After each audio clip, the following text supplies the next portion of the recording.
एक आलिम दिन जब एक शहर से गुजरा तो वहां उसने एक अजीब मंजर देखा जिसने आलिम साहब को हैरत में डाल दिया। उसने देखा कि एक लोहार जलती भट्टी में से सुर्ख गर्म लोहा चिमटे के बजाय अपने नंगे हाथों से निकालकर उसे हथौड़े मार रहा है और उसके हाथ जरा बराबर भी नहीं जल रहे। आलिम हैरान होकर उसकी दुकान में गया और पूछने लगा, ऐ खुदा के बंदे, ये कैसा कमाल है? तू कोई जादूगर है या अल्लाह का वली जो तुझे आग जला नहीं रही? लोहार ने एक ठंडी आह भरी और अपने माजी का वो दर्दनाक वाकया सुनाने लगा कि मैं कोई वली नहीं बल्कि एक इंतहाई गुनहगार शख्स था। बरसों पहले मेरे पड़ोस में एक बेहद खूबसूरत, हसीन और पाक दामन बेवा औरत रहती थी जिसके छोटे छोटे यतीम बच्चे थे। मैं उस औरत पर बुरी नज़र रखता था, उसे अपने पास आने की दावत देता था, लेकिन वो मुझे हमेशा धुतकार देती थी। फिर एक साल शहर में बहुत ज़्यादा कहत साली पड़ गया, लोग भूख से मरने लगे। एक रात वो औरत मेरे दरवाजे पर आई और रोकर बोली, मेरे बच्चे भूखे हैं, उन्होंने 3 दिन से कुछ नहीं खाया। खुदा के वास्ते मेरी मदद करें, मुझे थोड़ा सा अनाज दे दें ताकि मेरे बच्चों की भूख मिट सके। मुझे उस रात मौका मिल गया। मैंने उसकी मजबूरी का फ़ायदा उठाना चाहा। मैंने कहा, अनाज तुम्हें दे दूंगा, लेकिन मेरी एक शर्त तुम्हें माननी पड़ेगी। वो घबराकर 2 कदम पीछे हट गई और बोली, क्या शर्त?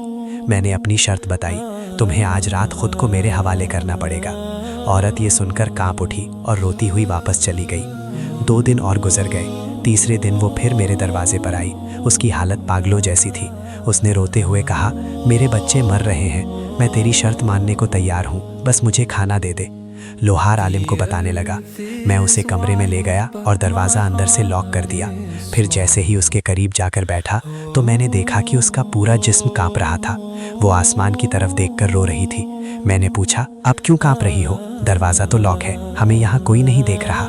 फिर उसने जो जवाब दिया ना, उस जवाब ने मुझे हिला कर रख दिया। वो आसमान की तरफ हाथ की उंगली उठाकर बोली, घर का दरवाज़ा बंद करके लोगों की नज़रों से तो छुप गए, लेकिन जो ऊपर आसमानों पर बैठा देख रहा है, उसकी आंखें कैसे बंद करोगे? वो हमें देख रहा है। उसके इस जुमले ने मेरे अंदर के इंसान को जगा दिया। खुदा के खौफ से मेरा पूरा जिस्म कांपने लगा। मैं फ़ौरन पीछे हट गया और दौड़कर घर में जितना भी अनाज पड़ा था सारा लाकर उसके आगे रखा और रोकर कहा, मुझे माफ़ कर दे, तूने मुझे जहन्नुम की आग से बचा लिया। ये अनाज ले जा, जाकर अपने बच्चों को खिला। फिर उस औरत ने अपना दुपट्टा आसमान की तरफ उठाया और रोकर दुआ करने लगी, या अल्लाह, जिस तरह इस शख्स ने आज मेरी भूख की आग बुझाई है और मेरी इज्जत को खाक में मिलने से बचाया है, तू आज के बाद इस पर दुनिया और आखिरत की आग को हराम कर दे। लोहार ने मुस्कुराकर आलिम से कहा, ये उस बेवा, माँ और एक सच्ची औरत की दुआ का असर है कि उस दिन के बाद दुनिया की कोई आग मेरे जिस्म को नहीं जला पाई। सबक, अल्लाह का खौफ। जब इंसान तन्हाई में गुनाह करने की ताकत रखता हो और सिर्फ अल्लाह के खौफ से उस गुनाह को छोड़ दे तो अल्लाह उसे ऐसा इनाम देता है जो दुनिया की अकल से बाहर होता है। मदद और दुआ।